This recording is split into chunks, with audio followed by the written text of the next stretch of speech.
Assalamualaikum warahmatullahi wabarakatuh. Alhamdulillahirabbil alamin wassalatu wassalamu ala asyrafil anbiya'i wal mursalin wa ala alihi wa sahbihi ajma'in. Subhanaka la ilma lana illa ma 'allamtana innaka antal alimul hakim. Rabbi shrah li sadri wa yassir li amri wahlul 'uqdatam min lisani yafqahu qawli. Amma ba'd.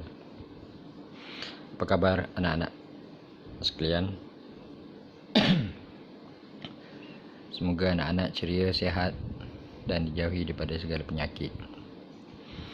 Baik anak-anak yang dirahmati Allah sekalian, hari ini bermula minggu yang ke-20.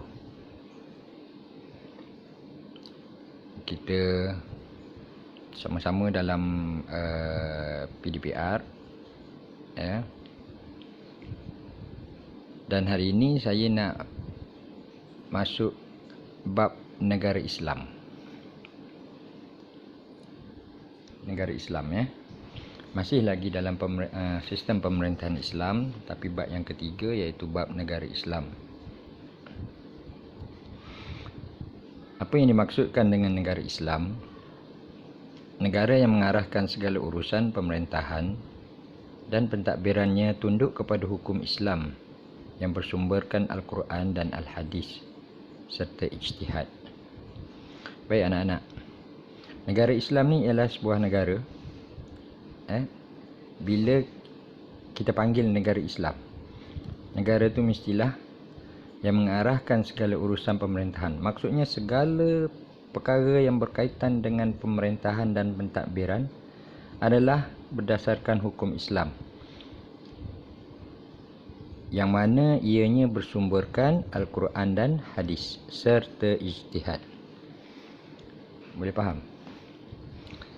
Negara yang menjalankan pemerintahan, urusan pemerintahan dan pentadbiran mengikut hukum Islam yang bersumberkan Al-Quran, Hadis serta ijtihad. Ijtihad ni ialah bila tidak ada apa-apa hukum dalam Al-Quran ataupun Hadis, maka para mujtahid akan melakukan satu ijtihad, menentukan hukum. Tetapi dalam keadaan para mujtahid ni, para alim ulama ni nak menentukan hukum, dia berpandu kepada Al-Quran dan Hadis juga ya. Cuma hukum yang dia nak buat itu mungkin masa yang berlakunya sesuatu perkara tu, benda ni tidak berlaku pada zaman Rasulullah. Jadi para mujtahid akan membuat ijtihad berpandukan Al-Quran dan Hadis juga. Dia akan carikan hukum-hukum yang seira, sama dan sebagainya dalam Al-Quran dan Hadis. Maka mereka berijtihad dalam sesuatu hukum. Baik anak-anak. Perkara kedua dalam bab ini ialah prinsip-prinsip negara Islam. Bagaimana kita nak kenal negara Islam ni? Prinsip-prinsip dia ataupun pegangan-pegangan negara Islam ni, yang pertama ialah musyawarah, iaitu asyura. Nama dia asyura dalam bahasa Arab dia. Dalam bahasa Melayu dia kita gunakan perkataan musyawarah. Musyawarah ni ialah mesyuarat ya, dengan arti kata lain mesyuarat. Dalam negara Islam, setiap apa yang berlaku untuk menentukan sesuatu hukum ataupun untuk menentukan sesuatu keadaan, mereka akan para pemerintah akan bermesyuarat, musyawarah ya. Mereka akan bermesyuarat dalam membuat keputusan yang terbaik. Dan keputusan itu mestilah bersandarkan kepada keimanan dan ketakwaan kepada Allah, bukannya bersandarkan kepada nafsu. Dalam mesyuarat, ahli-ahli kabinet, contohnya kalau di Malaysia ya, Perdana Menteri campur dengan ahli-ahli kabinet dia, esko-esko dia akan mesyuarat ya. Tetapi mengeluarkan keputusan yang terbaik berdasarkan keimanan kepada Allah, ketakwaan kepada Allah, bukannya mengikut nafsu ataupun mengikut kepentingan orang lain. Boleh faham? Itu musyawarah yang pertama. Yang kedua, prinsip negara Islam yang kedua ialah keadilan. Al-adalah dalam bahasa Arabnya al-adalah, dalam bahasa Melayunya keadilan, yang mana para pemimpin dia mesti membuat sesuatu keputusan itu secara adil, saksama, dan bersumberkan Al-Quran dan hadis. Bersumberkan Al-Quran dan hadis. Yang ketiga, kebebasan, al-hurriyah, dalam bahasa Arabnya al-hurriyah, kebebasan. Dalam peperiksaan nanti boleh jawab menggunakan bahasa Melayu, Kalau kita tak ingat bahasa Arabnya, jawab bahasa Melayu, kebebasan. Yang mana pemerintah mesti melindungi hak dan kebebasan individu. Apa hak kebebasan individu? Hak bersuara, hak bekerja, hak menyimpan harta, hak mencari harta. Pemerintah kena lindungi hak-hak itu. Hak keselamatan, yang tidak bercanggah dengan syariat Islam. Contoh, kita berhak untuk mencari harta dan kita berhak menyimpan harta. Betul tak? Sebagai individu, sebagai rakyat, kita berhak mencari harta, kita berhak menyimpan harta, kita berhak menggunakan harta ikut apa yang kita mahu. Tetapi pencarian harta, penyimpanan harta, penggunaan harta mestilah tidak bercanggah dengan syariat Islam. Maka wajib pemerintah melindungi hak-hak kita itu yang tidak bercanggah dengan syariat Islam. Kalau dia mencari harta cara merompak, dia dah bercanggah dengan syariat Islam. Pemerintah harus melindungi tak perompak-perompak tu? Tak boleh lah, kan? Sebab dia bercanggah dengan syariat Islam. Itu maksud dia. Melindungi hak individu selagi tidak bercanggah dengan syariat Islam. Dan prinsip yang terakhir ialah persamaan, al-musawah, yang mana setiap rakyat, setiap individu mestilah dilayan dan dihormati tanpa mengira pangkat atau kedudukan. Tak kira dia orang kaya, tak kira dia orang miskin, tak kira dia orang menteri ke, pangkat besar ke apa semua, setiap individu itu mesti dilayan dengan sama rata. Tidak ada double standard. Kata Mak Saleh, kata orang putih, double standard. Tak ada double standard. Tak ada kepentingan bagi seseorang.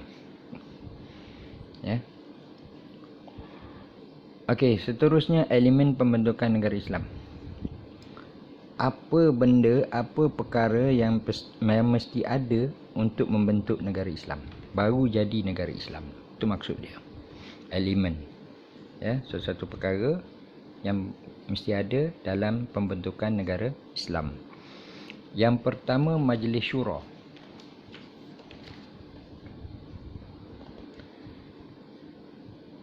Majlis Syura ni kalau kita panggil lembaga mesyuarat, ahli lembaga pengarah lah. Kalau dalam sesuatu syarikat, ahli lembaga pengarah.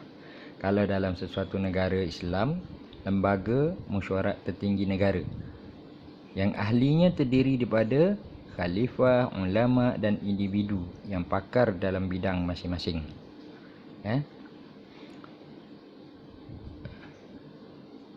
Dan dia membuat keputusan. Mereka ni akan membuat keputusan berdasarkan keilmuan, keimanan dan ketakwaan kepada Allah. Boleh faham? Lembaga mesyuarat tertinggi negara, yang mana dalam lembaga mesyuarat ini terdiri daripada pemerintah, ulama, ilmuwan. Digabungkan semua. Supaya apa? Supaya dalam mengeluarkan sesuatu keputusan, dia boleh mendapat idea-idea daripada setiap bidang. Itu nama Majlis Syura. Majlis gabungan mesyuarat para ulama, pentadbir, pemerintah dan sebagainya. Yang kedua ialah khalifah. Dalam sebuah negara mesti ada khalifah, mesti ada pemerintah. Dan pemerintah ini mestilah beragama Islam yang berkelayakan, yang mana mestilah mengikut syarat-syarat yang telah ditetapkan oleh syarak.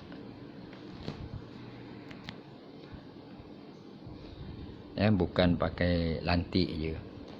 Mesti dalam sebuah negara Islam, pemerintah adalah daripada yang beragama Islam, berkelayakan serta menepati syarat-syarat yang ditetapkan oleh syarak.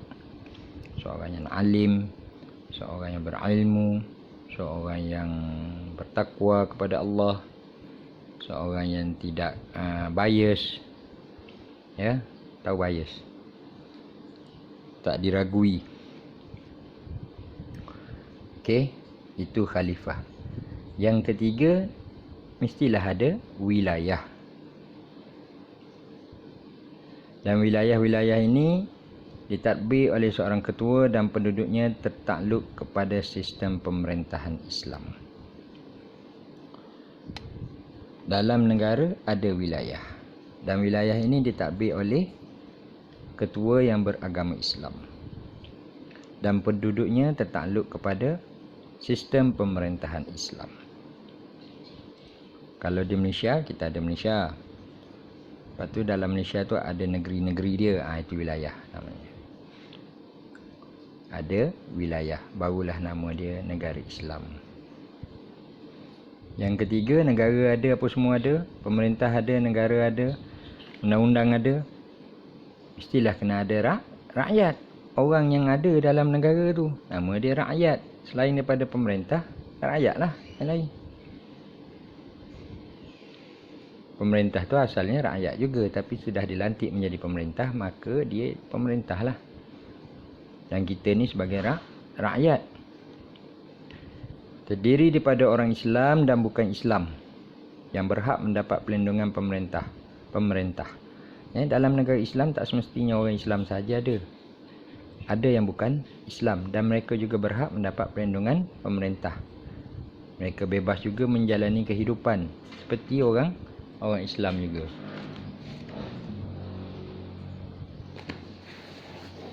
Bebas menjalani kehidupan masing-masing.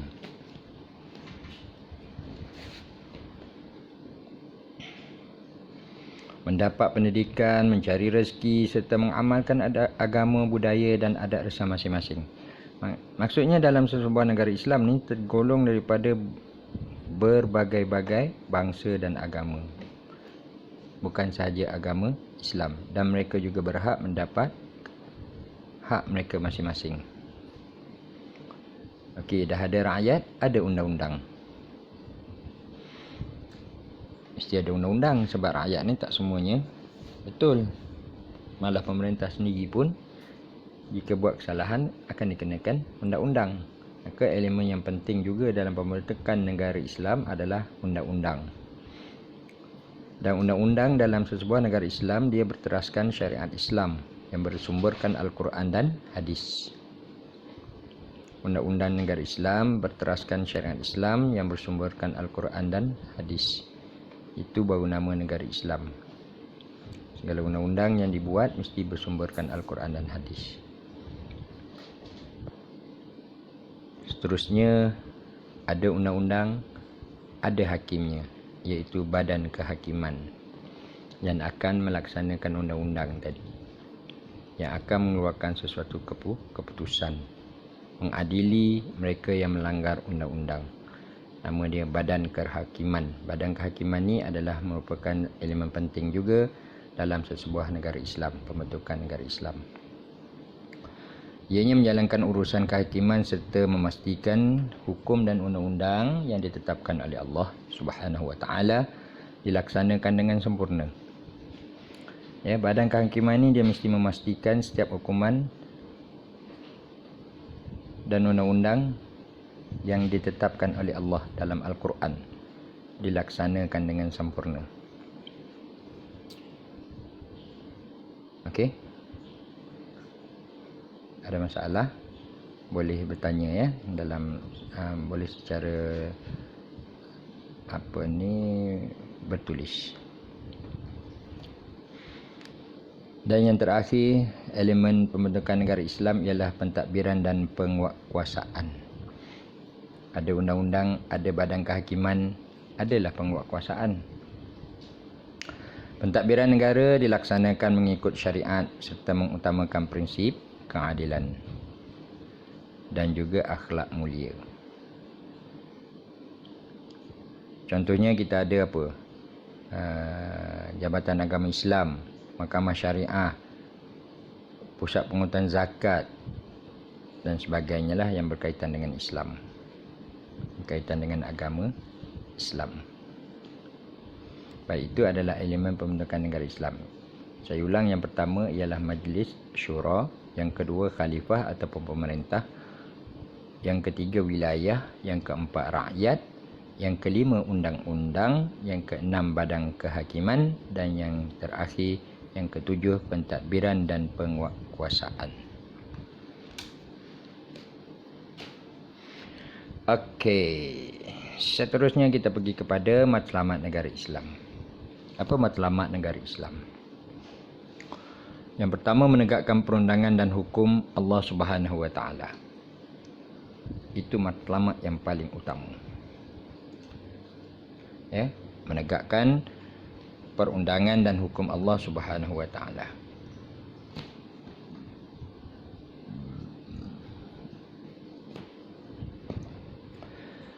Yang kedua, merealisasikan keadilan agar tiada yang teraniaya. Dalam negara Islam, matlamat yang kedua ialah memastikan rakyat hidup dalam keadaan tidak teraniaya. Rakyat hidup dalam keadaan adil dan sama, ya, di bawah pemerintahan negara Islam. Itu matlamat.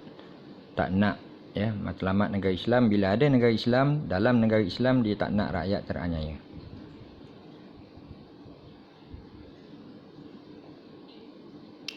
Yang ketiga, memastikan kebajikan rakyat terjamin.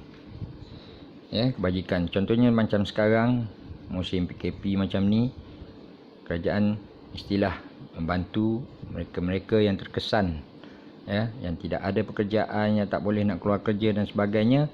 Itu matlamat negara Islam yang diberikan kepada pemerintah negara Islam. Dia mesti memastikan kebajikan rakyat terjamin. Tidak ada yang miskin, tidak ada yang kelaparan dan sebagainya. Kalau tidak, dia kena jawab dekat Allah Subhanahu Wa Taala nanti. Ya, seperti mana yang berlaku di zaman Khalifah Umar Al-Khattab, bagaimana dia memerintah, ya, dia keluar malam pergi dengar rintihan-rintihan rakyat dia dalam negara tu dan menyampaikan sumbangan tanpa diketahui oleh rakyat dia. Ya, sebab dia takut. Bila dia jadi pemerintah, dia takut nanti disoal oleh Allah Subhanahu Wa Taala. Berat tanggungjawab pemerintah ni. Ya, dia kena mesti capaikan matlamat negara Islam kalau dia seorang pemerintah di negara Islam. Baik, apa pula ciri-ciri negara Islam? Negara Islam ni mestilah berdasarkan Al-Quran dan hadis. Itu yang first, yang pertama. Mesti apa-apa undang-undang, hukuman dan sebagainya, dia mesti berdasarkan Al-Quran dan hadis.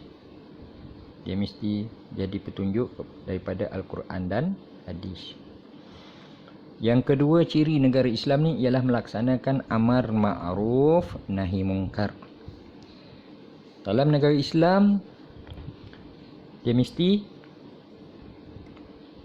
membuat amal ma'ruf, mengajak orang ke arah kebaikan, dan dia mesti mencegah kemungkaran. Ada berlaku kemungkaran, dia kena buat sesuatu untuk mencegah dan tangkap mereka yang buat kemungkaran, buat maksiat dan sebagainya, tangkap dan bagi hukuman yang adil. Itu ciri-ciri negara Islam. Kalau kita nak tengok negara ni negara Islam ke tidak, dia ada tak melaksanakan amar ma'ruf nahi mungkar? Kalau ada, itu adalah negara Islam. Baik, negara Malaysia ada tak? Adalah, kan? Kita ada mahkamah syariah dan sebagainya. Yang ketiga, mewujudkan keamanan dan kesejahteraan. Pastikan dalam negara Islam rakyatnya hidup dalam keadaan aman dan sejahtera.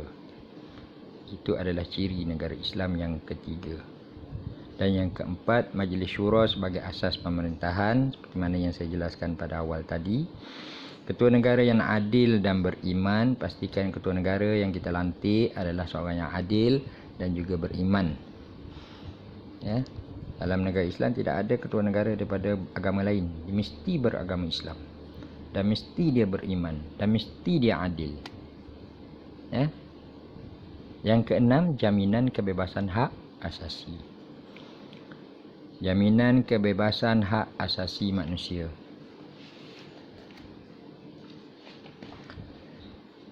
Ada jaminan untuk hak asasi rakyat. Ada jaminan untuk hak individu. Itu mesti ada jaminan daripada orang yang memerintah. Mana kita berhak, ada hak masing-masing. Dan hak itu mesti diberikan. Itu jaminan dia. Tapi kita kembali pada yang mula tadi, hak yang kita ada ini diberi jaminan selagi tidak bercanggah dengan hukum syarak. Ingat tu, kena kembali balik kepada yang awal tadi. Jaminan hak, jaminan juga, tapi tidak melanggar hukum syarak. Baik, yang terakhir dalam bab ini ialah perbezaan antara negara Islam dengan negara bukan Islam. Kita tengok negara Islam. Yang pertama, merangkumi seluruh dunia dan batas sempadannya selagi ada penduduk yang mengucap 2 kalimah syahadah. Selagi mana dalam sesebuah negara tu, dalam sempadan dunia ni, kalau ada orang rakyat dia mengucap 2 kalimah syahadah, selagi rakyat dia mengucap 2 kalimah syahadah, pemerintah dia adalah pemerintah Islam, maka dia adalah negara Islam. Berbeza dengan negara bukan Islam. Negara bukan Islam ni dia memisahkan sesebuah negara berdasarkan faktor geografi dan mementingkan taraf kewarganegaraan rakyat.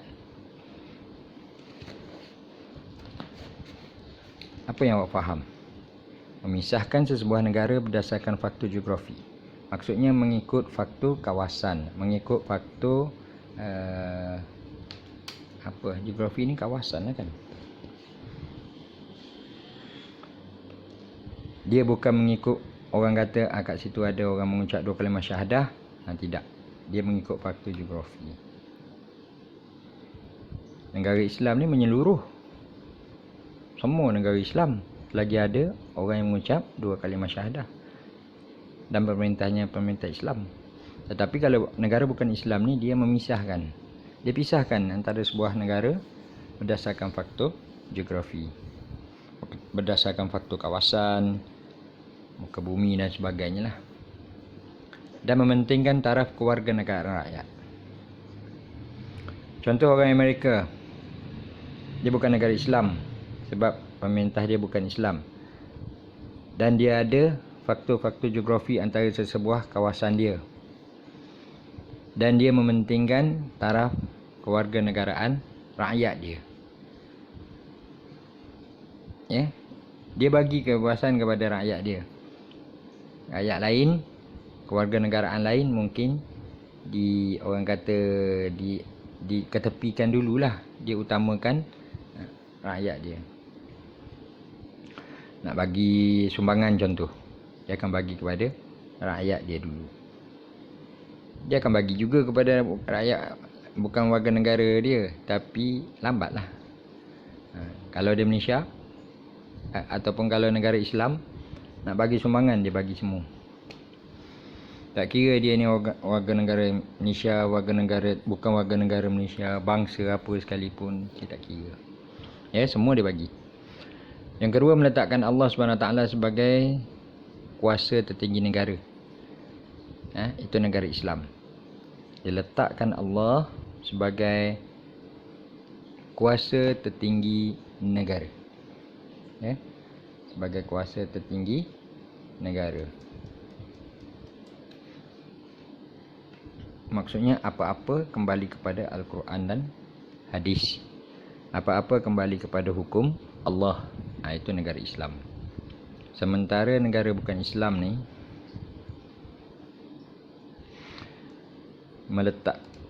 meletakkan pendapat majoriti rakyat sebagai asas pemerintahan. Dia ambil pendapat majoriti daripada rakyat dia. Ya. Dia bukan ambil daripada apa yang ditetapkan dalam Al-Quran dan hadis ke. Dia hanya ambil pendapat daripada rakyat dia. Itu negara bukan Islam. Meletakkan pendapat majoriti rakyat sebagai asas pemerintahan. Negara Islam yang ketiga, menjadikan iman dan takwa sebagai ciri utama daripada ketua negara hingga rakyat biasa. Memastikan, maksudnya dalam negara Islam ini, daripada pemerintah agung, kalau Malaysia agung, Perdana Menteri, daripada atas sampailah kepada rakyat, ya, mestilah menjadikan iman dan takwa sebagai ciri utama. Maksudnya mestilah semuanya beriman dan bertakwa. Sedangkan negara bukan Islam mengabaikan syarat keimanan dan ketakwaan dalam memilih pemimpin. Ya. Dia pilih pemimpin kalau negara bukan Islam ni atas berdasarkan kepandaian semata-mata, dan kadang-kadang pengaruh semata-mata, dan kadang-kadang kerana kekayaan semata-mata. Ya, bukan seperti negara Islam. Negara Islam dia pilih pemimpin berdasarkan keimanan dan ketakwaan dulu. Tengok dulu pemimpin ni beriman ke, bertakwa ke tidak.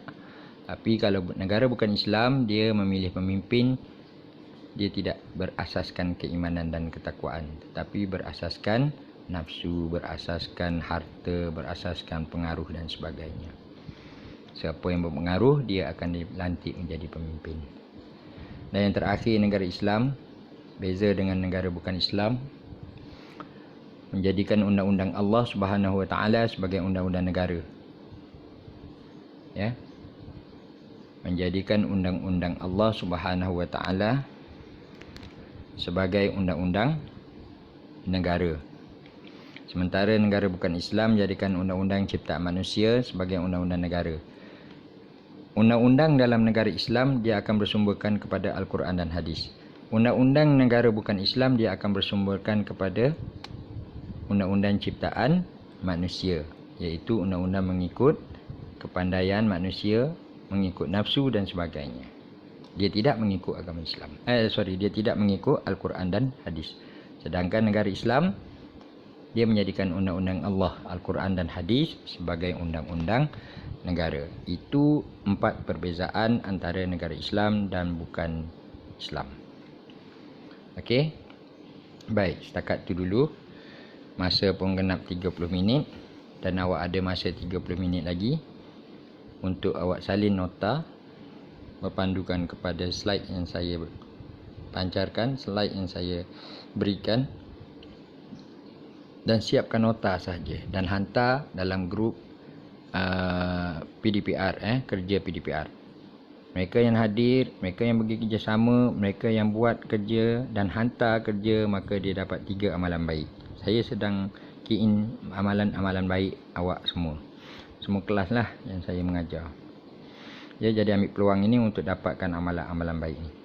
Kelas 5 PSB ni saya tengok setiap hari, setiap kelas, sama ada kelas saya ataupun kelas-kelas guru lain, tak pernah lebih daripada 5 orang yang hadir. Saya pun tak pasti adakah mereka-mereka ini tidak ada dalam grup, sedangkan nombor telefon ada. Mungkin nombor telefon yang sudah tidak digunakan lagi. Tolong ya kawan-kawan yang ada, tolong bagi tahu kawan-kawan awak supaya join grup dengan nombor telefon yang baru. Kalau dah ada dalam grup pun, maksudnya kena hadir kelas. Ya, ini penting untuk awak menempuh peperiksaan SPM pada tahun hadapan. Ya. Jangan jadi alasan PKP jadi awak tak belajar. Baik. Jadi saya sudahi. Sekali lagi sebelum saya akhiri, saya mohon jaga diri, jaga SOP, ya, jaga SOP, jangan keluar rumah jika tidak ada apa-apa kepentingan. Dan jangan lupa subscribe, like, share channel saya ni, ya, untuk memudahkan lagi kerja-kerja saya yang akan datang. Okey, jangan lupa share pada kawan-kawan awak pun yang sekolah lain ke apa, boleh share ya, untuk ilmu ya, untuk memperkembangkan ilmu. Okey, awak dapat pahala, saya dapat pahala. Okey anak-anak, saya sudahi dengan Assalamualaikum warahmatullahi wabarakatuh.